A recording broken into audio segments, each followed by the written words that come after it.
अच्छा सतन यादव जी 100 रुपया दे के आशीर्वाद ले लेवानी फरमाइश बा बुलेटवा वाला। हाँ तो तू लोग बुलेटवा वाला के ट्रेंडिंग में आखिरकार ले आइए दे लो। छोड़ी नहीं कहा बुलेटवा वाला। बुलेटवा वाला मतलब भर ठंडा भर गर्मी भर लगन चलल अबे हमें लगत कि चलते रही। ये आप लोगन का प्यार हो आया आप लोग प्यार हमें देत बानी तो हम बहुत खुश बानी। काहे न चली चली एकदम चली। हमारे मास्टर भैया कोनो गीत के संकेत के बहुत बढ़िया रहे दा। कोनो लड़का कोनो लड़की के सुंदरता के देख के मोहित हो गई। सोलंकी जी लड़का देखलस लड़की के कलश की हेलो हेलो माय डियर। लड़की कलश की पगला की लगा लड़का कलश की सुना सुना सुना इतना टेम्परेचर बढ़ता का कहला कि 48 प्लस हो जाता लेकिन तुम्हारा ये ब्यूटी में ही सुघराई में खूबसूरती में कोनो गिरावट नहीं खियावत। का राज बा का बात बा दिन पर दिन निखारा होता एक राज का है मतलब कुछ बा बता दे तू। हम के लड़की कलश की बौरा गेल तो ओके जनला से का फायदा बा।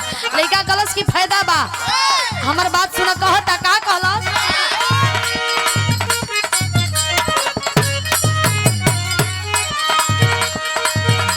आरे चमकता तोहर चेहरवा हो।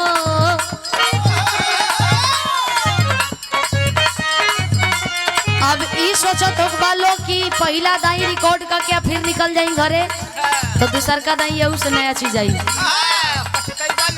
पछतैबा लोग। लइका कहता आरे घुमा तारू दिन दोपहरवा हो ए सोना आरे चमकता तोहर चेहरवा हो घुमा तारू दिन दोपहरवा हो। जियो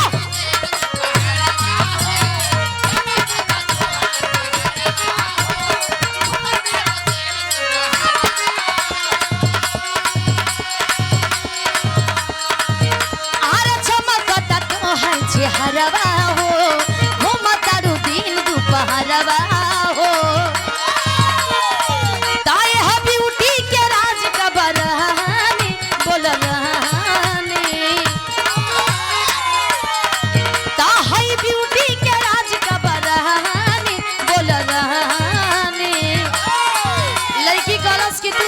पीछे ही पड़ गई हमार बात सुनला सुना बताओ तनी का कहलस ए खइला के बाद पी खइला के पानी कह दिया कि फ्रिज का पानी बिसलेरी फिल्टर आरो ई सब नुकसान पहुंचावता। आई खइला के जौन गगरी के पानी बा एकर एनर्जी एकदम हमेशा बनल रहता। ई देसी ब्रांड हो एकरा में कोनो मिलावट ना हो एकरा में फाउंडेशन को कोनो मिलावटे नहीं थे। ई जौन भी बा नेचुरल चीज बा। अरे चमकता तोहर चेहरवा हो घुमता रू दिन दोपहरवा हो।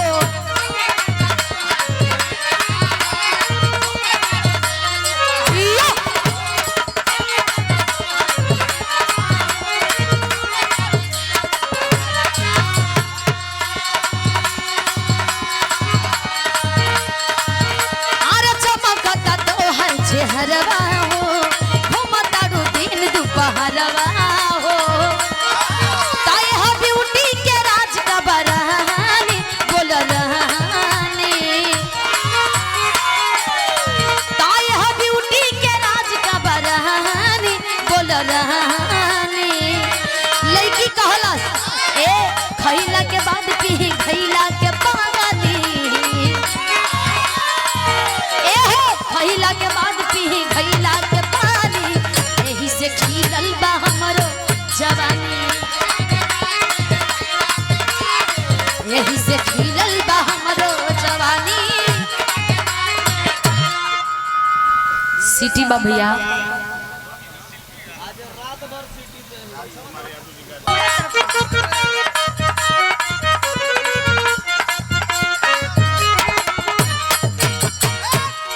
और हमरे सोनू भैया के छोट भाई मोनू भैया वाह ई सुंदर पुष्पहार और ये 500 रुपया देकर के आशीर्वाद देनी।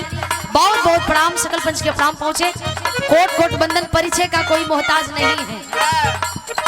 हो नहार विद्वान के होत चिकने पार।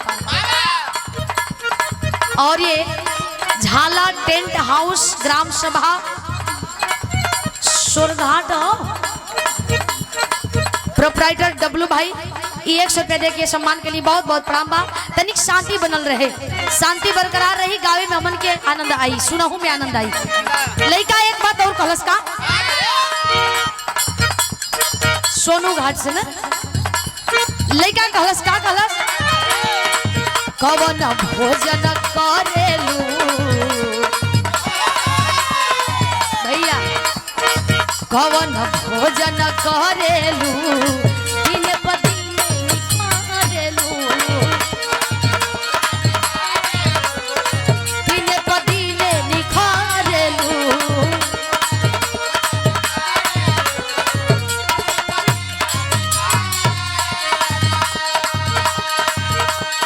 ए हतन में दिन में गोरी, हे दिन में हे गोरी फल बनियन बारेलू।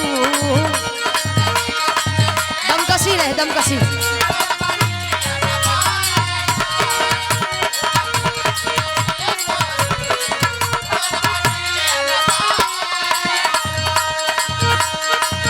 हम देसीला आहार प्रयोग करिला। लड़की बतावतिया कि हम देसीला आहार प्रयोग करिला, भोरे भोरे ये बाबू योग करिला।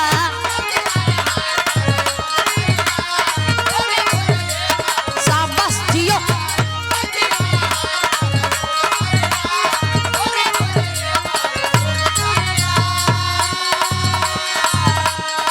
ता हम देसीला आहार प्रयोग करिला, भोरे भोरे ये बाबू योग करिला। साच होई हानि बोलहानी। लइका समझावता कि कहीं काच बारू साच होई हानि ए हो हानि। ए खइला के बाद पीही खइला के पानी, खइला के बाद पीही खइला के पानी, यही से खिलल बा हमरो जवानी। हाँ ऐसे ना तब कैसे भाव में आवा, भाव में आन्हर हो गेला कवन भाव में? अरे वीडियो कॉल में हो हई हेतना कैमरा लगल बाबे वीडियो नहीं खे तोरा लौकत ना। बतावा कि आन्हरन का सरदार ना हुआ। तनिका रोशनी चल गइल बा। सत्तन यादव जी सत्तन यादव जी बबली ये आप जी के द्वारा ये आशीर्वाद पुनः 100 रुपया बहुत बहुत प्रणाम बा। बुलेटो वाला को फरमाइश हम पूरा करत तनी भैया, मिजाज नहीं के बनत तनी अगर देख लई। तू काहे रोकत हुआ भैया? वीडियो कॉल में आवा भैया। अभी दोनों जने हिलवई हैं लोग। मतलब वीडियो कॉल में ना अब तो ना बनी। हेलो अच्छा वो लोगन के मसाला उनकरा संगे संगे तोहरियो कैमरा लगल है, तोहरो के मसाला चाहत है।